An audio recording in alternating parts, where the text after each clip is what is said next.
आपने बहुत एग्ज़ाम लिखे होंगे जीवन में, 10वीं का, 12वीं का, कॉलेज में पेपर सेमेस्टर बाय सेमेस्टर होता है। तो आपको परीक्षा लिखने के बाद समझ में आ जाता है कि रिज़ल्ट क्या आने वाला है। और मुद्दों की लड़ाई जब होगी, तो हमारी जीत तय है। जनता अपना विश्वास जता चुकी है और हर खेमे से, हर समुदाय से, हर जाति से, हर उम्र से, हर वर्ग से हमें वोट मिला है। पटना साहिब को भाजपा ने पिछले 30 सालों में समस्याओं का अंबार बना दिया था। सबसे पहले तो शिक्षा व्यवस्था पे यहाँ पे काम करना है। बिहार विधानसभा चुनाव जो है 2 चरणों में सफल हुआ और ऐसे में मतदान जो हुआ है इस बार 9% बढ़ोतरी हुई है इस बार के मतदान में। यानी कि देखा गया कि इस बार जो है पुरुष, महिलाएं और जो नए 18 साल जिनका हो गया है, जो नए युवक हैं, वो बढ़ चढ़ कर हिस्सा लिए हैं और इस बार जो है मतदान किए हैं। अब कल मतगणना होना है, यानी कि 14 तारीख पर सबकी निगाहें, नजरें टिकी हैं कि किसकी सरकार बनेगी। अगर बात कर लें पटना साहिब विधानसभा क्षेत्र से, तो एक तरफ है शशांक शेखर जी जो कि हमारे साथ में मौजूद हैं और एक तरफ है भाजपा से रत्नेश कुशवाहा। तो दोनों में इस बार आमने सामने की टक्कर है। अब तो देखने वाली बात होगी कि कल पता साफ हो जाएगा, क्लियर हो जाएगा कि क्या कुछ यहाँ से नतीजा सामने आ रहा है।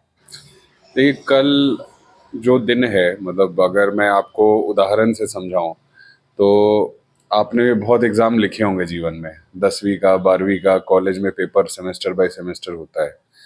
तो आपको परीक्षा लिखने के बाद समझ में आ जाता है कि रिज़ल्ट क्या आने वाला है। उसी तरीके से वोटिंग के समय ही, और कह लीजिए वोटिंग से पहले ही हमें समझ में आ गया था कि इस बार यहाँ पे रिज़ल्ट क्या आने वाला है। जनता इस बार मुद्दों की लड़ाई लड़ी है। हम नहीं लड़े हैं, जनता लड़ी है हमारे साथ। और मुद्दों की लड़ाई जब होगी, तो हमारी जीत तय है। जनता अपना विश्वास जता चुकी है और हर खेमे से, हर समुदाय से, हर जाति से, हर उम्र से, हर वर्ग से हमें वोट मिला है। बस गिनती की तैयारी है, गिनती की देरी है, जो कि कल होके ऑफिशियल हो जाएगा। पटना साहिब की जनता जो है किन खास मुद्दों पर वोट दी है? आपको ऐसा लगता है पटना साहिब में क्या ऐसी समस्या है जिनसे वो जूझ रहे थे, त्राहिमाम थे और वो आप पे भरोसा कर रहे हैं? पटना साहिब को भाजपा ने पिछले 30 सालों में समस्याओं का अंबार बना दिया था। अब युवाओं की अगर बात करें तो शिक्षा और बेरोजगारी उनके लिए सबसे बड़ा मुद्दा है। अगर आप व्यापारियों के लिए, छोटे बड़े व्यापारियों के लिए बात करें, तो ट्रैफिक जाम और जो उनको सुविधाएं नहीं मिलती हैं सरकार की ओर से उनके बिजनेस को बढ़ाने के लिए, वो बहुत बड़ी समस्याएं हैं। महिला के लिए अगर आप देखें तो सुरक्षा समस्या है, टॉयलेट समस्या है। लार्जर पब्लिक की अगर हम बात करें तो सड़क, पानी, बिजली, स्कूल, हर तरह की समस्याएं हैं। और समस्याओं की जो हमने फहरिस्त बनाई है, पूरी सूची बनाई है, उसी पे अगले 5 साल हमें काम करना है। क्या लगता है इस बार आप कैसे मतलब जीत रहे हैं? आपको एक अंदर से फील हो रहा है या जी। फिर लोगों का साथ मिल रहा है, लोगों का भरोसा मिल रहा है कि इस बार आपका सीट एकदम निकलना है पटना साहिब से? देखिए, जो जीत के लिए आश्वस्त हम इसलिए हैं क्योंकि इस बार कास्ट लाइन पे वोटिंग नहीं हुई है पटना साहिब में। हम जहां भी जा रहे हैं, जिधर भी लोगों से मिल रहे हैं, अलग अलग समुदाय के लोग, अलग अलग जाति के लोग, अलग अलग वर्ग के लोग, हर एक इंसान का यही कहना है कि इस बार वोट आपको दिया है क्योंकि हमें आशा है कि आप इस बार पटना साहिब के लिए कुछ बेहतर करेंगे।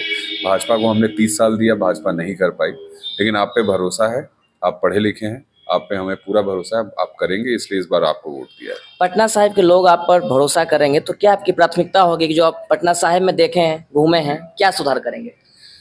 देखिए, सबसे पहले तो शिक्षा व्यवस्था पे यहाँ पे काम करना है। क्योंकि अगर आप किसी क्षेत्र का विकास करना चाहते हैं, वो छोटा से छोटा एक मोहल्ला हो, एक विधानसभा हो, एक जिला हो, एक राज्य हो या राष्ट्र हो, शिक्षा व्यवस्था अगर आप सुधारते हैं, लोगों को ढंग से शिक्षित करते हैं, तो वो अपना रास्ता खुद निकाल लेते हैं। जैसे होता है ना कि तैरना अगर आप सिखा दें, तो कितने भी भयंकर नदी में आप फेंक दें तो तैर के वो किनारा ढूंढ ही लेता है। तो शिक्षा भी वैसा ही वो गुण है। तो शिक्षा व्यवस्था पे हमें काम करना है और शिक्षा व्यवस्था की शुरुआत जो होगी वो स्कूली व्यवस्था से होगी।